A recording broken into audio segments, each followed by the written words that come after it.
감사합니다. 하나님 말씀 보시겠습니다. 시편 107편, 시편 107편 1절로 22절 한 절씩 교독합니다.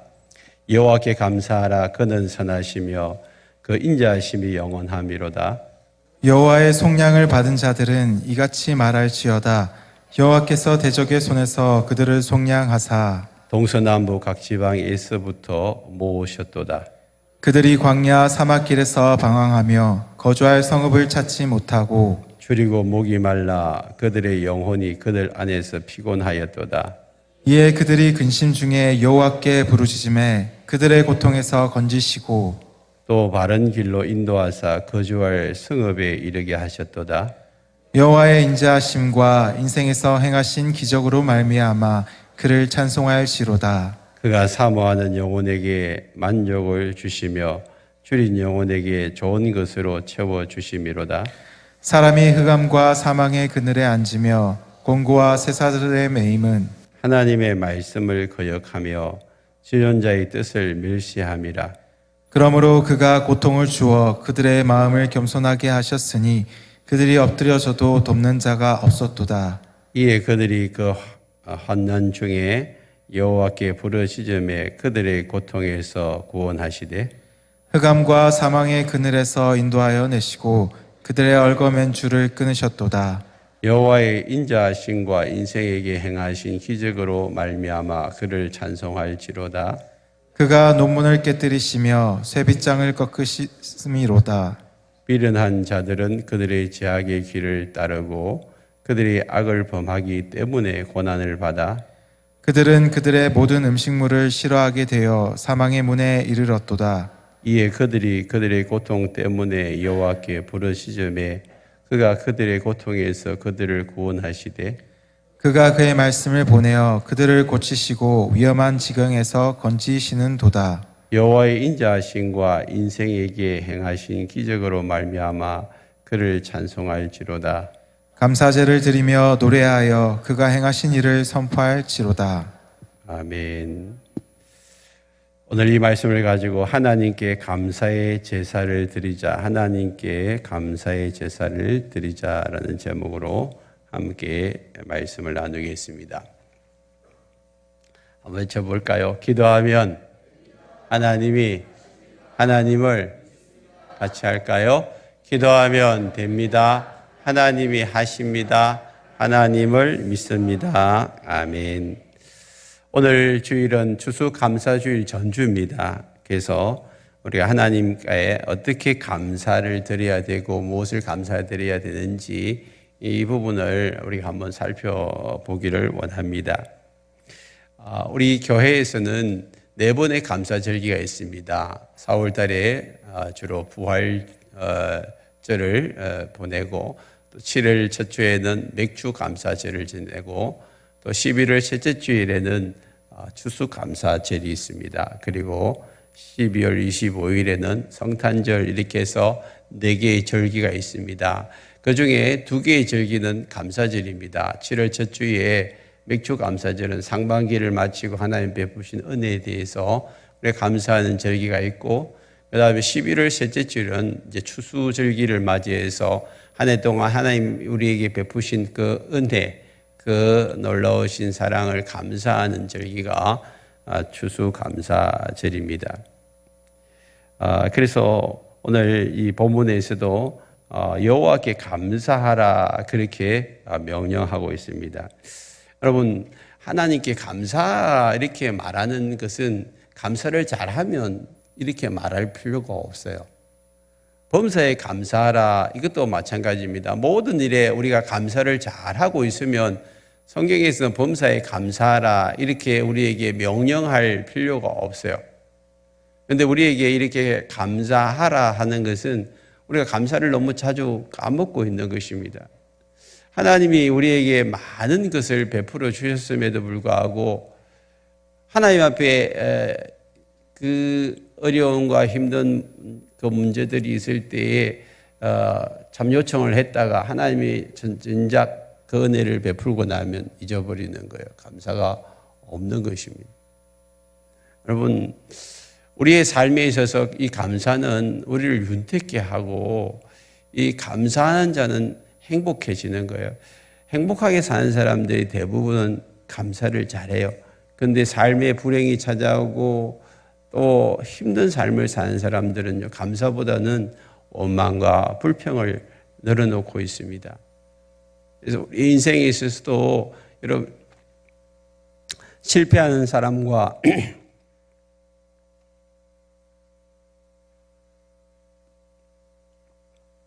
성공적인 인생을 사는 사람들을 가만히 보면 감사를 많이 하는 사람과 감사를 적게 하는 사람의 차이가 있습니다. 여러분 사람에 대해서도요 자꾸 감사하면요 그 관계가 좋은 관계가 유지가 되어집니다. 하물며 여러분 우리가 하나님께 감사하면요 우리의 삶이 윤택해집니다. 하나님 감사하는 자를 찾고 계시거든요. 그래서 하나님은 감사하는 자에게 더 큰 은혜를 베풀어 주십니다. 그래서 우리의 삶에 있어서 날마다 감사가 이제 많아져야 되고, 그래서 제가 칼럼에도 감사를 연습하라 그렇게 칼럼을 적었는데, 우리가 이 땅을 살아가면서 저절로 감사가 넘쳐나는 사람이 없어요. 감사도 연습해야 돼요. 자꾸 좋은 것은 연습하셔야 돼요. 그래야 그것이 내 삶에 계속해서 자리를 잡게 되는 것이죠. 그다음 오늘 왜 감사해야 되는지 우리에게 말씀하고 있습니다. 여호와께 감사하라. 그는 뭐 하시고 선하시며 그 인자하심이 영원함이로다 그랬어요. 하나님은 이제 절대 선입니다. 선이 있으면 악이 있잖아요. 선, 악을 어떻게 구분할 수 있을까요? 하나님이 선이기 때문에 하나님 위에 다른 어떤 것도 선이라고 말할 수 있어요. 그러니까 우리는 선과 악의 기준이 하나님이기 때문에 하나님에게서 벗어난 모든 것들은 악이에요. 하나님은 우리에게 선의 기준을 우리에게 말씀해 주셨거든요. 그래서 하나님의 그 말씀 그 자체가 선의 기준입니다. 그래서 우리가 성경을 66권을 가지고 있는데 이 하나님의 말씀에서 벗어난 것은 다 악입니다. 악. 그래서 선은 하나님의 말씀이고 또 선한 일은 하나님의 일, 하나님이 말씀하신 그대로 이루어지고 따라가는 것이 선한 일이에요. 그럼 하나님의 말씀대로 따라가지 않고 순종하지 않으면 그게 악이죠. 그게 악이에요. 그래서 하나님은 우리에게 절대 선이신 말씀을 우리에게 주셨어요. 그래서 우리는 항상 내 삶의 기준은 하나님의 말씀이어야 됩니다. 따라하면 하나님의 말씀이 내 삶의 결론이 되게 하라. 하나님의 말씀이 내 삶의 결론이 되게 하라 그랬어요.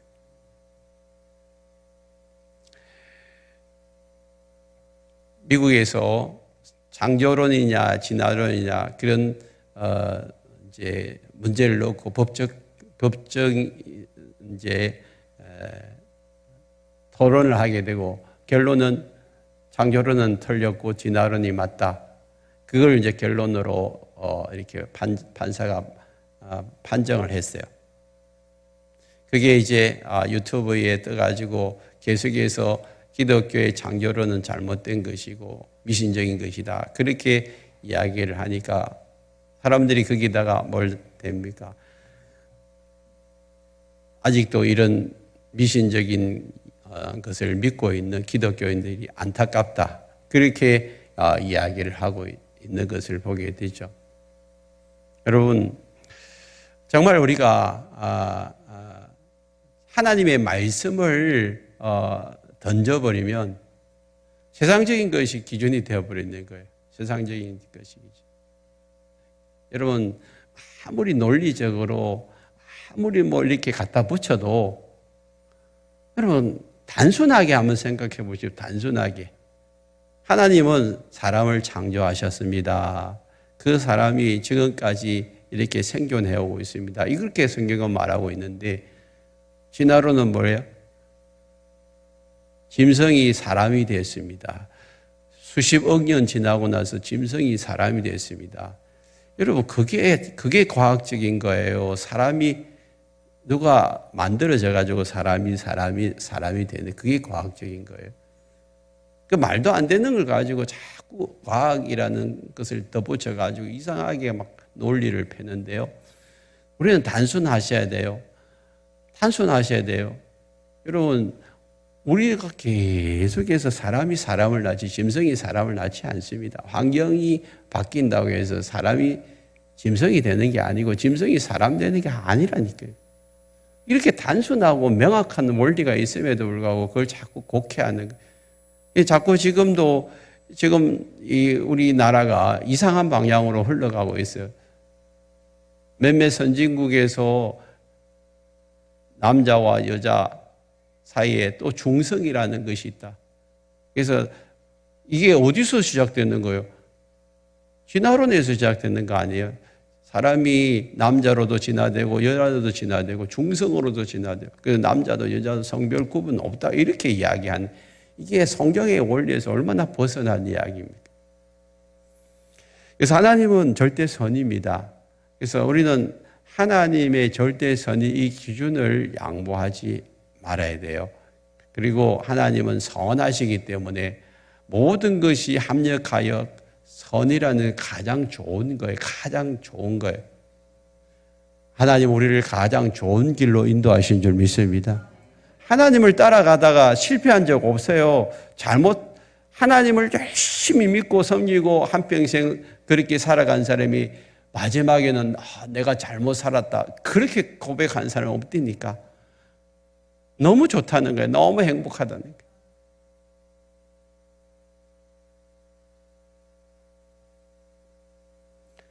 하나님을 절대적으로 믿고 따르는 그런 자들에게 하나님은 인자하심이 영원하대서 인자는요 하나님의 지극히 큰 사랑이에요. 하나님 지극히 큰 사랑. 그래서 하나님을 절대적으로 순종하고 믿고 따라가면요 그 사람에게 하나님 계속해서 인자하심이 넘쳐나고요 지극히 큰 사랑을 계속해서 베풀고 계시는. 그래서 제대로 하나님을 섬기고 제대로 하나님을 만난 사람들은요 2년 3년 지나면요 삶이 달라지고 얼굴이 달라지고 모든 것이 다 달라져요. 모든 것이 다 달라져요.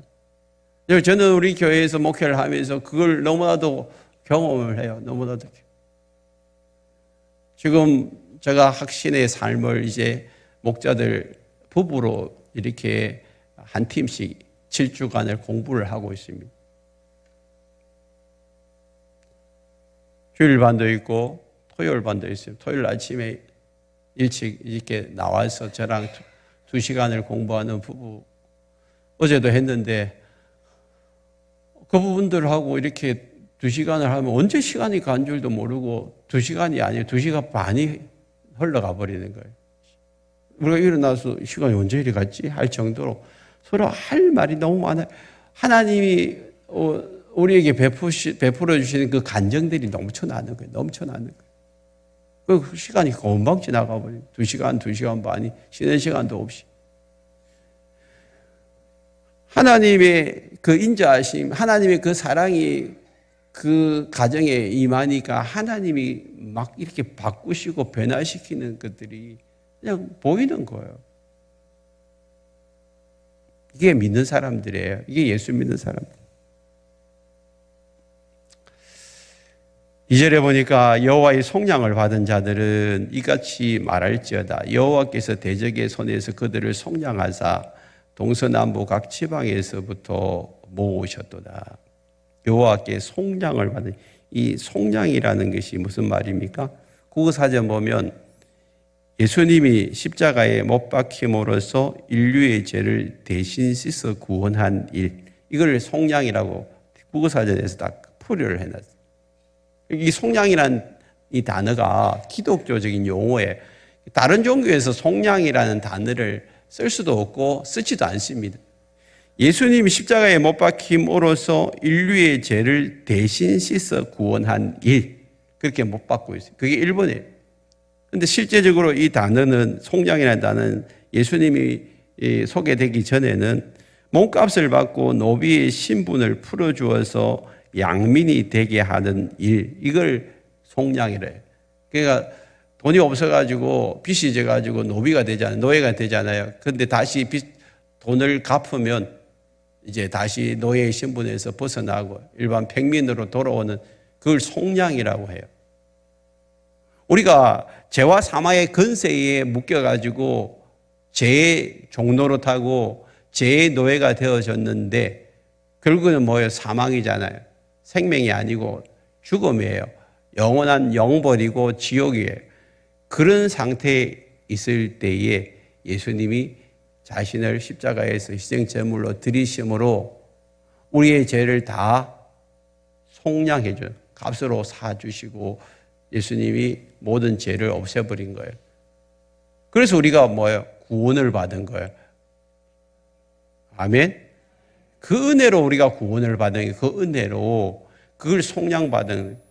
근데 지금 여기서 말하는 속량받은 자들은 이스라엘 백성들이 죄를 지어가지고 바벨론 포로로 잡혀갔어.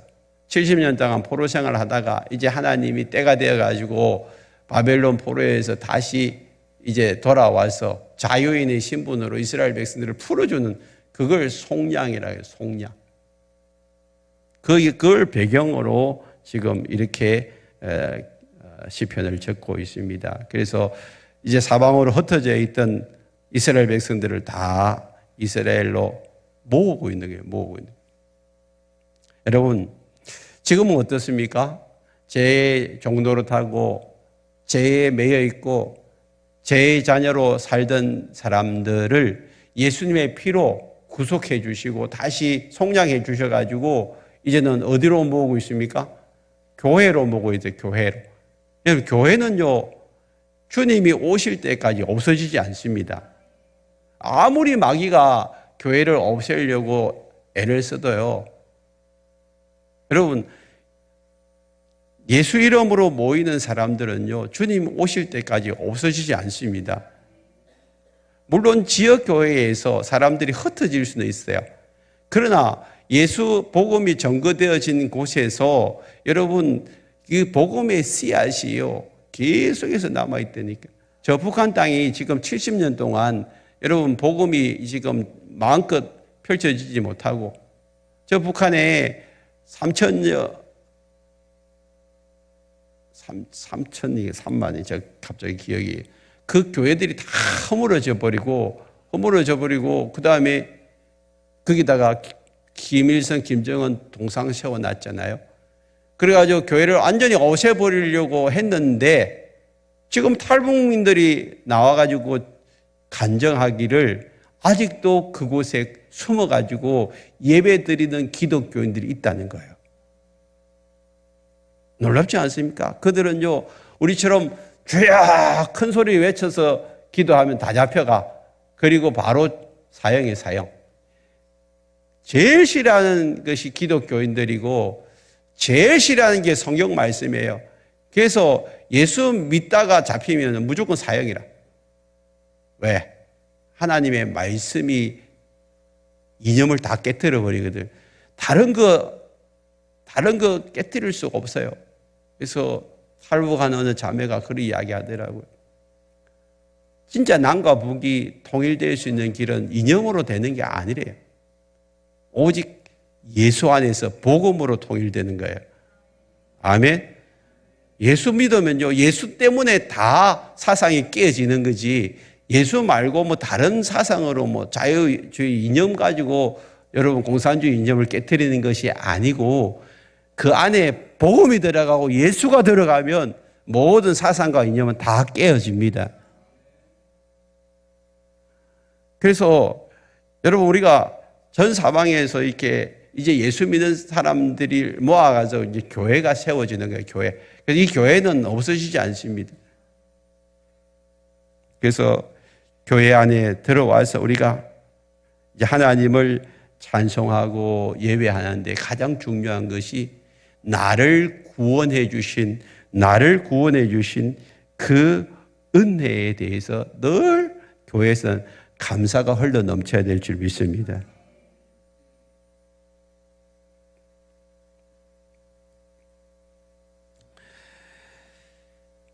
그러면 이제 하나님께서 이스라엘 백성들을 구원해 주시고 하나님의 백성으로서 다시 불러 모아 주셨는데 그들이 세 가지 오늘 본문에서 하나님 앞에서 건짐을 받고 있는 내용을 우리가 세 가지로 여기서 지금 볼 수가 있습니다. 오늘 4절로부터 9절까지 한 단락이고 10절로부터 16절까지 한 단락이고 17절부터 21절까지 한 달. 그래서 세 단락으로 지금 나누어져 있는데 그것이 반복되어져요.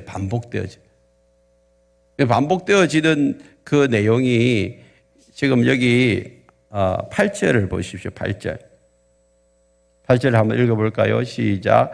여호와의 인자하심과 인생에 행하신 기적으로 말미암아 그를 찬송할지로다.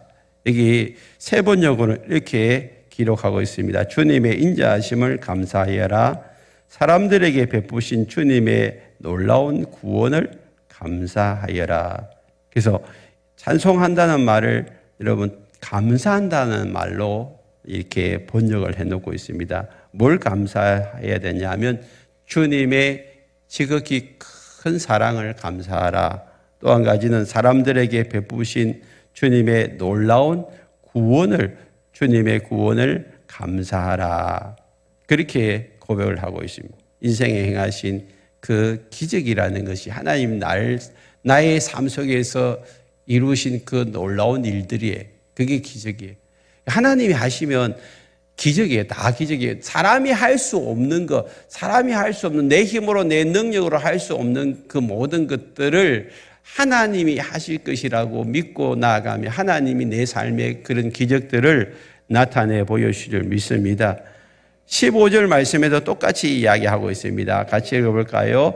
여호와의 인자하심과 인생에게 행하신 기적으로 말미암아 그를 찬송할지어다. 21절에서도 여호와의 인자하심과 인생에게 행하신 기적으로 말미암아 그를 찬송할지어다. 이렇게 반복하고 있어요. 그래서 지금은 세 부분을 단락을 지금 반복을 하고 있는데 이렇기 때문에 너희들은 하나님께 감사하라. 이렇기 때문에 하나님께 감사하라. 이렇기 때문에 하나님께 감사하라. 그 인자하신 그 놀라우신 기적을 놓고 감사하라고 주님은 말씀을 하고 있습니다.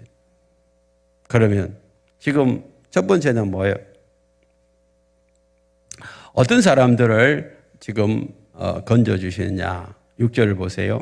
이에 그들이 근심 중에 여호와께 부르짖음에 그들의 고통에서 건지시고 그랬어요. 무엇 중에 있는 사람? 근심 중에. 여러분 근심이 뭐예요? 근심을 여러분 설명하라면 어떻게 설명할 수 있어요?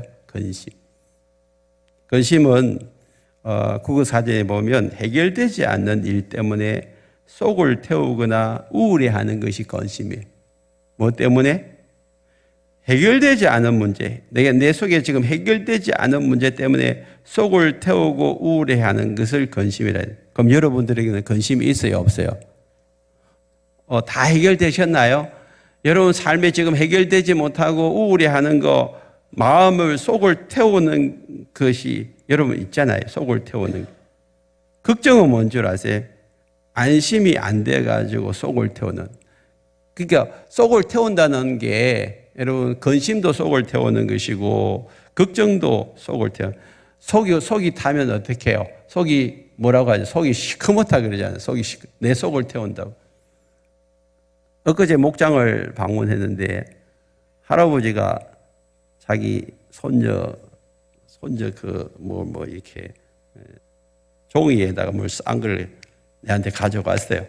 먹고 싶어서 풀어보니까 거기 A4 용지에다가 그림을 그렸어.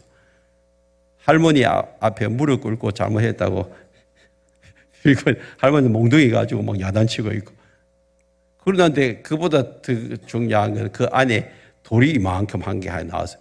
그 돌에다가 시커먼 이렇게 색칠을 했어. 그래가지고 할머니한테 갖다 주면서 이거 내 마음이에요. 이거 똑똑하잖아요. 어떻게 이해하니까 이런 생각을 다 했을까? 할아버지가 신기해가지고 내가 자랑한다고 가져온 거예요. 자랑한다고. 자기 마음을 거기다가 돌에다가 그냥 색칠 내가지고 지도 속이 타가지고 속이 시커먼 거야. 속이 시커먼 거. 그게 근심이에요. 근심. 속이 시커매지는. 여러분도 지금 뭐 때문에 속이 시커멓습니까? 속이 타잖아요. 걱정이 속이 타는 게 걱정이에요. 거기 속이 타는 게 그게 걱정이란 말이에요. 여러분 속이 탈 때 어떻게 해야 되냐? 어떻게 해야 된다고 6절에서 여호와께 부르짖으라는 거예요. 그냥 기도하는 게 아니고 여호와께 주여 하고 소리 질러란 말이에요. 여러분들의 그 속이 타는 것들을 가져가서 부르짖으면 그들의 고통에서 어떻게 해요? 건져주신다는 거예요. 할렐루야. 여러분 지난 한 해 동안 여러분들이 속이 타는 일을 놓고 하나님 앞에 얼마나 부르짖었어요? 그런 자리에서 여러분 건짐을 받았으면요 하나님을 경험한 거예요. 와, 하나님을 경험. 그래서 우리가 지금 목장을 하면서 예전보다는 교인들이 함께 모여가지고 서로를 위해서 기도하는 시간들이 매주일마다 많아요. 매주일마다. 그래서 목장마다 여러분 기도의 응답들이 많이 일어나고 있어요. 조모임 할 때도 그렇고 기도 응답 하나님이 부르짖는 자에게 응답하시는 줄 믿습니다.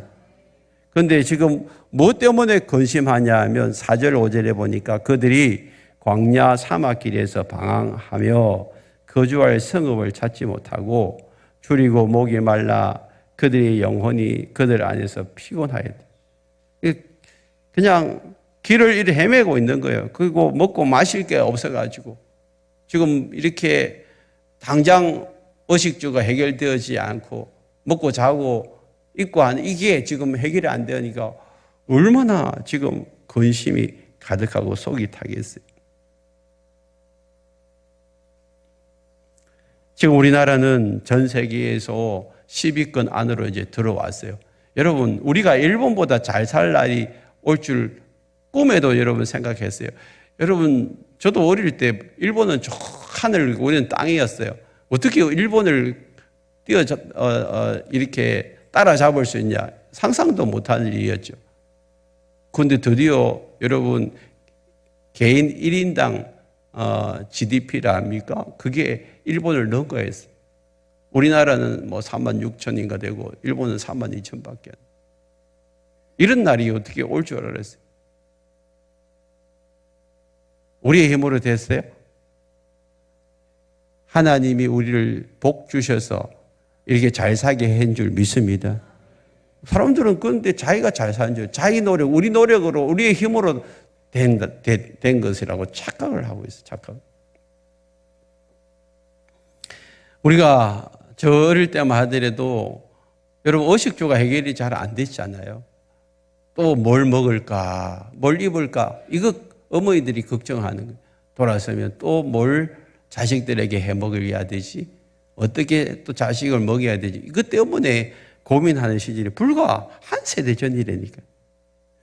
그러니까 지금 이 바벨론 포로 시기는요,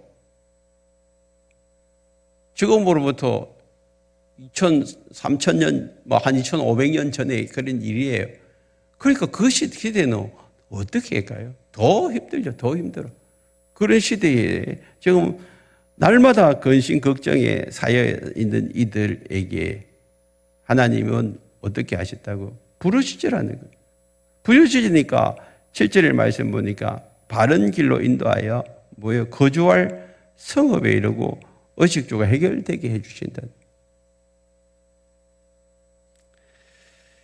여러분들이 지금 속이 타서 참 근심 걱정에 사로잡혀 있는 문제가 있다면 오늘 여러분 이 자리에서 하나님 앞에 부르짖을 수 있기를 바랍니다. 그러면 그 고통에서 우리를 건져주시는 하나님. 그래서 여호와의 인자하심과 8절에 보면 인생에 행하신 그 기적으로 말미암아 그를 찬송할지어다. 매일매일 삶 속에서 하나님을 바라보고 나아가면 오늘 또 내 삶에 기적이 일어나는 줄 믿으시길 바랍니다. 24년 한 해 동안 여러분들의 고통 속에서 하나님이 베푸신 그 은혜, 그 기적을 한번 기억해 보시라는 거예요. 나는 없다라고 생각하지 말고 없는 게 아니라 잊어버린 거예요. 잊어버린 거예요. 특별히 예수 안 믿는 사람들이 예수를 영접하고 하나님의 백성이 되는 이게 기적이에요. 밖에 나가 보세요. 예수 믿으라 하면 니나 믿으라고. 내가 왜 예수 믿냐고. 천국과 지옥이야 하면 그럴 게 어디 있냐고. 그렇게 시큰둥하는 사람들이 이제는 예수 안에 들어와서 예수를 영접하고 성령 받고 세례 받는 그 놀라운 일들이 여러분에게 일어나지 않았습니까? 아멘? 그게 기적이라니까. 그게 기적. 옛날 같으면 어림도 없는 거예요. 내가 왜 교회 가냐고. 내가 왜 예수를 믿냐고. 그런 사람들이 지금 여기에 앉아있는 분들이 한둘이 아니잖아요. 그게 기적이라니까.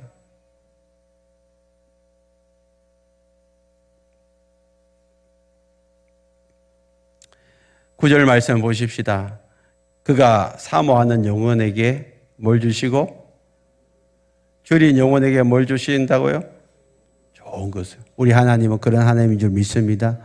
사모하는 자에게 여러분 그 사모함에 대한 만족을 주시고 그 다음에 줄인 영혼에게 좋은 것을 주신다.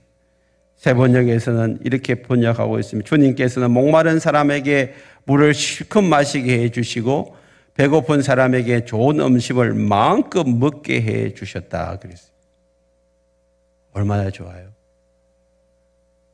오늘 하나님은 우리에게 그냥 주시는 분이 아니라 실컷 주시고 넘치게 주신 줄 믿습니다. 예수님도 그랬잖아요. 500여 기적을 베풀 때 거기에 2만여 명의 사람들이 앉아 있었는데 그들이 실컷 먹고도 12광주리를 남게 만들어요. 남게 만들어요. 그 하나님이 우리 하나님. 그래서 우리 하나님을 생각하면 쫌생이가 아니라 넉넉해요. 넉넉해. 그래서 예수 믿는 사람들은 마음이 좀 이렇게 넉넉할 수 있길 바랍니다.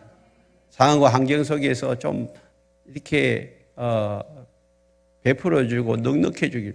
보세요. 지금 여기 국화가 만발하잖아요. 넉넉하게 이거 얼마나 좋은지 몰라요. 국화 냄새가 이게 진동하니까 너무 좋아요. 가을이 온 것 같아요. 여러분 하나님 앞에서 우리는 좀 넉넉해 주시길 바랍니다. 나를 보지 마시고요. 하나님을 보십시오. 하나님 어떤 분인가를 한번 보시라는 거예요. 또 한 가지는 뭐예요? 10절로 16절 말씀에 보면 어떤 사람들이 하나님 앞에 부르짖냐 하면 13절에 보세요. 이에 그들이 그 환난 중에 여호와께 부르짖음에 그들의 고통에서 구원하시되 그랬어요. 그들이 고통에서 구원하는데 어떤 고통이냐면 환난을 당한 사람. 여러분 여기에서 지금 환난이 어떤 걸 이야기할까요? 환난. 여러분 이게 뭐 옛날에는 환난이라고 했는데 요즘 환난이라 그렇게 이야기를 합니다. 환난 중에 있는 사람. 그래서 이 환난이라는 것은 근심 플러스 재난 통틀어 이야기하는 거예요. 내 삶에 내 마음 속에 속이 다 들어가는데 거기다가 플러스 실제로 그게 일어난 거예요. 그 일이 일어나 버렸어요. 염려만 하는 것이 아니라 그런 사람도 어떻게 해요? 부러지질 않는 거예요. 그런데 왜 그런 일들이 일어납니까? 지금 일어나서 10절 말씀을 보세요. 사람이 흑암과 사망의 그늘에 앉아 있다는. 실제 그런 일이 일어나서 이제 다 죽어가는 거예요. 사망의 그늘에 앉아 있다는 것은 지금 다 죽어가는 거예요. 지금 사람이 어둡고 캄캄한 곳에 지금 살고 있고, 그 다음에 여기 이 공고와 쇠사슬에 매여 있다는 거예요. 공고와 쇠사슬. 이 사망, 여기 어둡고 캄캄한 곳에 살고 공고와 쇠사슬은 고통과 쇠사슬에 묶여 있는 것인데, 이 공고라는 말이 어떤 말이냐면 형편이나 처지 따위가 딱하고 어려운 상태. 지금 형편과 처지가 너무 딱하고 너무 어려워져 있는 그런 상태를 지금 이야기해요. 이제 다 망하고 넘어지고 자빠지고 이제는 뭐 사업도 실패하고 질병에 걸려 있고 소망도 없고 그냥 집안은 그냥 산산이 무너지. 그게 바로 욥과 같은 처지잖아요. 갑자기 욥에게 어떤 일이 닥칩니까? 밖에 나가서 있던 그 자녀들이 다 죽고요. 그 다음에 그 재난도 일어나가 그냥 짐승들도 다 빼앗기고 자기에는 병들고 아내는 그냥 도망가 버리고 이게 환난이에요. 이게 이런 환난. 그래서 이제는 더 이상 소망이 없는 그런 상태자, 허강과 사망의 그늘에 앉아서 이 공고와 쇠사슬에 매여 있는 이런 상황. 여러분들은 그런 상황 속에 빠져본 적이 없습니까? 힘들고 어려운 상황 속에서 내 힘으로 내 능력으로 할 수 없었던 그런 일들이 무엇 있어요? 그때 여러분 어떻게 하셨어요? 하나님 앞에 부르짖어 보셨어요? 하나님 앞에 엎드려 보셨어요? 그 다음에 하나님은 반드시 그 고통 가운데서 건져 주셨을 줄 믿습니다. 저희 교회에서도 지난 몇 달 전에 그런 일이 있었잖아요. 온 교회가 한 형제를 놓고 기도했습니다. 그 형제는 머리에 암이 생겨가지고 수술을 해야 돼요. 그런데 수술을 하더라도 20시간을 수술을 하고 잘해야 식물 인간이 된다. 더 이상 소망 없다, 가망 없다. 이렇게 병원에서 진단을 내리고 이제 수술 날짜가 되었는데 우리가 함께 온 교인들이 이제 중보 기도하기 시작하죠. 형제를 살려달라고. 근데 부산에서 이제 막상 수술하려고 그것도 20시간을 잡고 이제 수술하려고 하는 그날 아침에 수술이 안 된대. 혈압이 너무 낮고 지금 뭔가 이게 수술하기가 위험하니까 안 된대. 가족들 얼마나 절망이었겠어요? 그나마 수술이라도 해야 되는데 그렇지 않으면 밥도 못 먹고 이제 사람이 다 죽어가잖아요.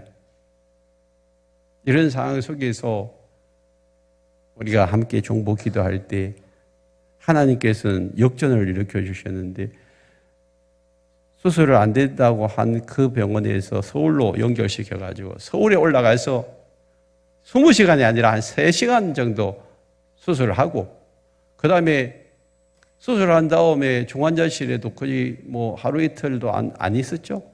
그 바로 식사하기 시작하고 다시 급속히 회복돼가지고 몇 주 전에 우리 교회에 와서 다시 예수 영접하고 아버지 세례 받기로 했습니다. 하나님이 하시는 일이잖아요. 하나님 하신. 본인도 스스로 지난주 그 이야기 했어요. 내가 되어진 이 일들이 하나님이 하신 일이라고. 본인도 스스로 느끼는 거예요. 오늘 우리가 사망의 그늘에 앉아 있다 할지라도 이런 참 딱한 형편과 처지에 있다 할지라도 쇠사슬에 묶여 있는 것처럼 묶여 있다 할지라도 하나님 앞에 부르짖고 기도하면 하나님이 응답하시고 고통에서 풀어주신 줄 믿습니다. 우리는 이런 일들을 놓고 하나님께 감사하셔야 돼요. 정말 당연한 게 아니거든요. 하나님이 하셨어요. 하나님의 일하심을 믿고 믿음으로 하나님께 감사하셔야 되고 그 다음에 여러분 계속해서 이 감사를 잊어버리면 안 돼요. 지금도 많은 사람들이 흑암과 사망의 그늘에 앉아 있습니다. 흑암과 사망의 그늘에 앉아 있는 많은 사람들이 무엇 때문에 앉아 있는지를 여기서 말하고 있습니다. 11절에 보니까 하나님의 말씀을 거역하고 지존자의 뜻, 하나님의 뜻을 멸시하기 때문에 하나님의 말씀 안 듣고 자기 마음대로 살기 때문에 지금 이런 고통들이 찾아오니 하나님은 그럼에도 불구하고 12절에서 그가 고통을 주어 그들의 마음을 겸손하게 하셨으니 그들이 엎드려져도 돕는 자가 없었다. 왜? 그들의 마음을 낮추셔가지고 하나님 앞에 부르짖게 하기 위해서. 그래서 이에 그들이 어떻게 해요? 환난 중에 부르짖으며 그랬어요. 여러분, 아무리 힘들고 어려운 상황이 찾아오더라도 그 상황 속에서 하나님께 부르짖으면 답이 있는 줄 믿습니다. 다른 게 답이 없어요. 하나님께 부르짖으라고. 돕는 자도 없고 내 행편이 너무 힘들고 어려워졌을 때에 사방에 둘러봐도 나를 돕는 자가 없다면 그때는 어떻게 해야 돼요? 하나님 앞에 부르짖는 수밖에 없어요. 그래서 끝까지 하나님 앞에 부르짖고 나아가면 하나님이 우리의 모든 형편과 처지를 아시기에 그 모든 어려움에서 건져주신 줄 믿습니다. 부르짖으니까 14절에 흑암과 사망의 그늘에 앉아있는 그들을 인도하여 내시고 그들의 얽어맨 줄을 어떻게 해요? 끊어버리는 거예요. 아멘. 그래서 우리는 여호와의 인자하심과 인생에 행하신 그 기적으로 말미암아 그를 찬송할지로다. 여러분, 지금 여러분 삶에 있어서 무슨 문제로 지금 이렇게 얽어매 있습니까? 너 무슨 문제로 힘들어 있습니까? 직장의 문제입니까? 아니면 자녀의 문제입니까? 아니면 물질의 문제예요? 아니면 건강의 문제예요? 어떤 문제이든지 간에 하나님께서 그 사망의 그늘에 다 죽어가는 그 자리에서 여러분들 인도하여 내시기를 원하십니다. 그들의 얽어맨 줄을 끊어버리기를 원하십니다. 마치 16절에 보면 그가 논문을 깨뜨리시고 세빗장을 꺾어버리네. 이 논문이 뭐예요? 이 청동으로 만든 튼튼한 문이에요. 옛날에는 성벽을 쌓고 나면 문을 만들 때 대부분 튼튼한 나무로 만들었어요. 그리고 세빗장도요, 아주 굵은 그런 나무로 이렇게 이제 걸어 놓아. 그래가지고 문 열 때 그걸 세빗장을 이렇게 이제 빗장을 이렇게 열고 하는데 진짜는 이제 튼튼한 데는 세빗, 철로 만든 빗장이에요. 그거는요, 뭐 아무리 이렇게 갖다 두드려도 이게 부셔지지 않잖아요. 청동문을 만들고 세빗장을 만든 이 바벨론의 성곽에 그런 청동과 세빗장을 가지고 걸어놨기 때문에 난공불락의 그런 성이었어요. 그 공격하기가 쉽지 않아요. 그런 성문이라 할지라도 하나님께서 여시면 그 논문을 다 깨뜨리시고 세빗장을 꺾어버리신 줄 믿습니다. 하나님을 대적할 자가 없다니까요. 아무리 상황과 환경이 어렵고 힘들어도 대적들이 아무리 강하다 할지라도 우리가 부르짖고 기도하고 부르짖고 기도하고 부르짖고 기도하면 하나님이 그 세빗장을 꺾어버리시고 논문을 깨뜨리신 줄 믿습니다. 그러므로 시편 50편 15절에 이렇게 말씀하고 있습니다. 환난 날에 나를 부르라. 내가 건지리니 내가 너를 건지리 내가 너를 영화롭게 하리로다. 저도 젊을 때에 힘들 때 어려울 때 부흥회 때 이 말씀을 저에게 주셨어요. 그래서 주님이 환난 날에 나를 부르라. 그래서 이 말씀 붙들고 하나님 앞에 간절히 기도할 때 하나님께서 그 어려움에서 건져주신 줄 믿습니다. 오늘도 여러분 주님이 이 말씀을 하셨으니 이제 환난 속에서 시로 여러분 넘어지고 자빠져 있지만 여러분 다시 일어나셔서 이 말씀을 붙들면 여러분들이 다시 일어나게 될 것이고 그 다음에 하나님이 여러분을 통하여서 영화롭게 될 줄 믿습니다. 간증하는 사람들 모두가 이 말씀이에요. 이 말씀. 지난주도 몇 사람 간증을 들었는데 다 이 말씀이에요. 내가 어렵고 힘들 때 하나님 앞에 부르짖을 때 하나님 앞에 부르짖을 때 그럴 때 하나님께서 그 어려움에서 건져주셨다는 거죠. 또 한 가지는 뭐예요? 17절에서 21절, 22절 말씀 보시면 그들이 뭐 가운데 부러졌죠? 19절 보세요. 그들의 뭐 때문에? 고통 때문에 여호와께 부러지니까 그가 그들의 고통에서 그들을 구원해 주셨대요. 왜 고통이 찾아왔을까? 17절 보세요. 미련한 자들은 그들의 죄악의 길을 따르고 그들의 악을 범하기 때문에 고통을 찾아옵니다. 미련하기 때문에 하나님의 말씀에서 벗어나서 죄악의 길을 따른다는 거예요. 악을 범하고 죄악의 길을 따르는 것은 하나님의 말씀을 따르지 않기 때문에 하나님의 말씀에 불순종함을 이야기하는 거예요. 하나님이 말씀하셨음에도 불구하고 이스라엘 백성들이 고난을 당한 것이 하나님만 섬기고 그 말씀에 순종하고 나오라 했는데 자꾸만 이방신들을 섬기고 하나님 말씀에 불순종하니까 그들에게 고통이 찾아온 것이죠.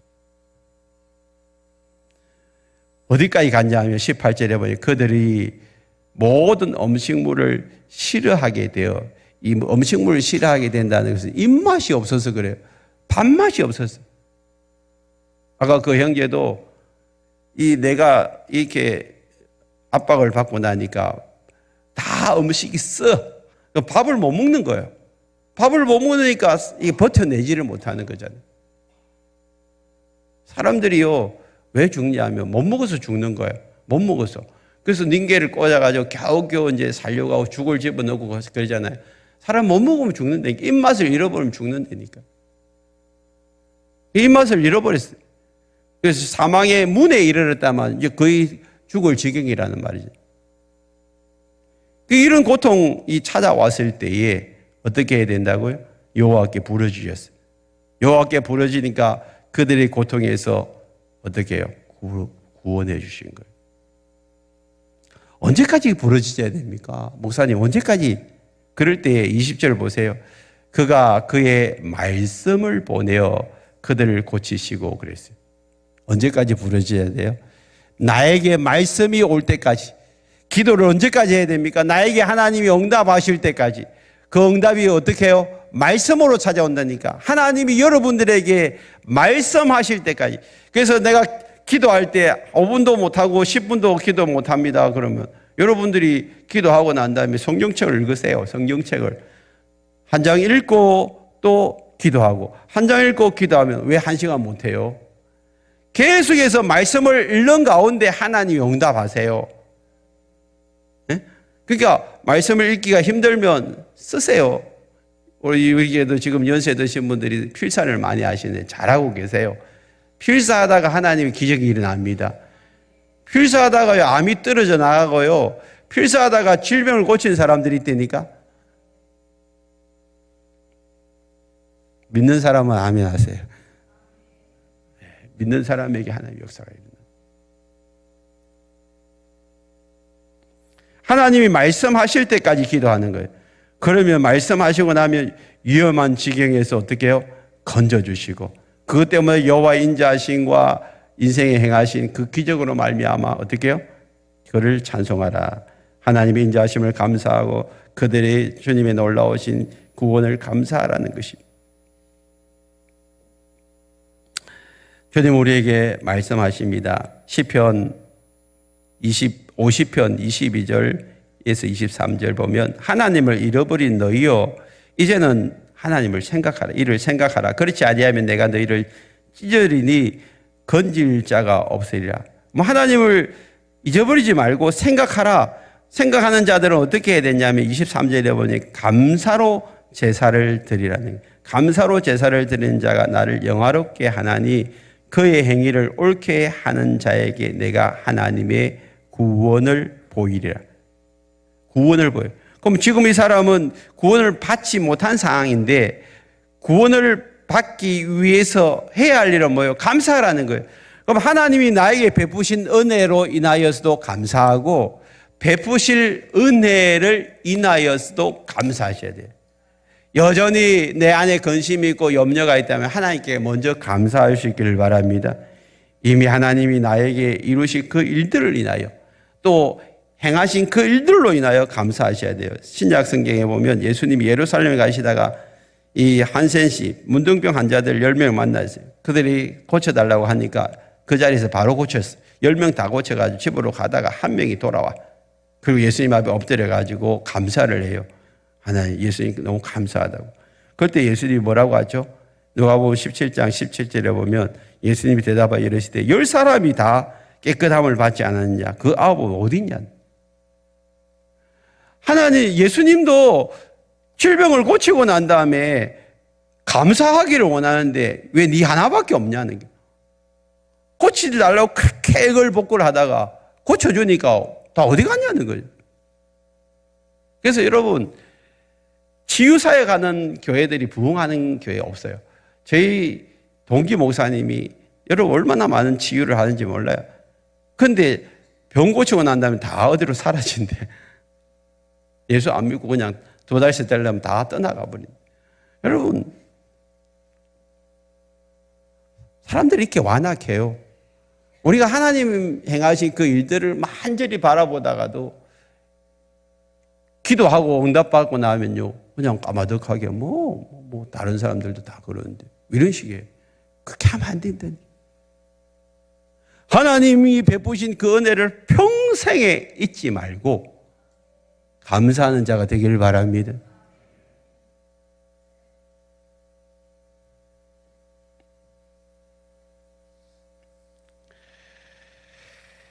여러분, 오늘 우리의 삶에 있어서 이제 마지막 22절에 보면 감사제를 드리고 그랬어요. 이제 감사의 제사를 드리고 노래하며 그가 행하신 일을 선포하라는 거예요. 내 삶 속에서 부르짖고 기도한 그 일을 하나님 앞에 이제 받은 그 은혜를 사람들에게 이야기하라는 것입니다. 추수감사주일이 다음 주일로 다가왔습니다.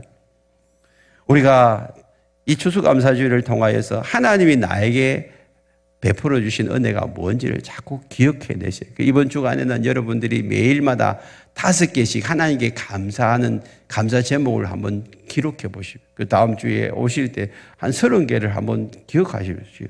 그 중에 여러분 정말 하나님이 감사한 것은 여러분 추수감사 예물 드리는 그 종이에다가 봉투 뒤에서라도 한 5개 한번 쭉 기록해 주십시오. 그게 고백이에요. 예수님 앞에 고백은 그냥 예물만 드리지 마시고 그냥 거기다가 감사할 제목도 하나님 앞에 올려드리라니까. 하나님 이것도 감사해요, 저것도 감사해가 봉투 뒤에 백지 내봐야 마음이 거기다가 다 적어보세요. 하나님 이것도 감사해요, 저것도 감사해요. 하나님 앞에 하나님의 인자하심과 행하신 그 놀라운 기적을 하나님께 감사하는 그런 다음 추수감사주일이 되어야 합니다. 그런데 신명기 16장 16절로 17절에 이렇게 말씀하고 있습니다. 너희 가운데 모든 남자는 1년에 3번 곧 무교절 77절 초막절 이스라엘 백성들이 3번 성탄절 빼고 3번을 지금 절기를 지키고 있는데 내 하나님 여호와께서 택하신 곳에서 여호와를 배웁되 빈손으로 여호와를 배웁지 말고 각 사람이 내 하나님 여호와께서 주신 복을 따라 그 힘대로 드리라 그랬어요. 그래서 하나님의 감사를 드릴 때에 그냥 빈손으로 하지 말라는.